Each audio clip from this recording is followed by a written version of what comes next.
அந்த இடத்துல விஜய் என்ன செஞ்சிருக்கணும்? கடந்த 3 மாதங்களை விட்டுங்களே, இவர் என்ன செஞ்சாரு அப்படின்னா, இவர் என்ன உருவாக்குறாரு அப்புறம் எனக்கு நீங்க அழுத்தம் கொடுத்தா நான் அழுத்தத்துல தாண்டி வருவேன்டா, இப்படிதான் பேசியிருக்காரு தவிர இதையெல்லாம் மக்கள் ரசிக்க போறது கிடையாது. மக்களுக்கு டெய்லி மெட்டீரியல் ப்ராப்ளம் உண்டு.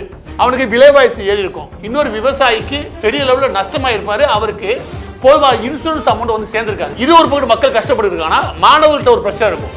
5 வருஷமாக இந்த அரசு வேலைக்காக தொடர்ந்து பயணமாகக்கூடிய, அதுக்காக பயிற்சி எடுத்து அதுக்கு தயாராக இருக்கிற மாணவர்கள் அவங்களுக்கு ஒரு பிரச்சனை இருக்கும். ஆசிரியர்களுக்கு ஒரு பிரச்சனை இருக்கும். கறி கோழி இருக்கு இல்லையா, அந்த கோழி விற்கக்கூடிய வியாபாரிகள் அவனுக்கு ஒரு பிரச்சனை இருக்கும். இப்படின்னு ஆரம்பிச்சு கல்வி மருத்துவத்தோடு ஏகப்பட்ட பிரச்சனைகள் இங்க இருக்கு. இது மக்கள் அன்றாடம் கவனிக்கிறாங்க, அன்றாடம் அதை ஃபேஸ் பண்றாங்க. அவங்க எதிர்கொள்ளக்கூடிய இந்த பிரச்சனை இல்லையா, அந்த பிரச்சனைகளை எப்படி தீர்ப்பீங்க? அந்த தீர்க்கறதுக்கு நீங்க குரல் கொடுத்தீங்க. அதுதான் சொல்றேன், டெய்லி மெட்டீரியல் ப்ராப்ளம் மக்களுக்கு ஒன்று இருக்கு. அந்த ப்ராப்ளம், அந்த குறிப்பிட்ட பிரச்சனைகள், மக்கள் பிரச்சனைக்கு நீங்க என்ன குரல் கொடுத்தீங்க அப்படின்னா 0.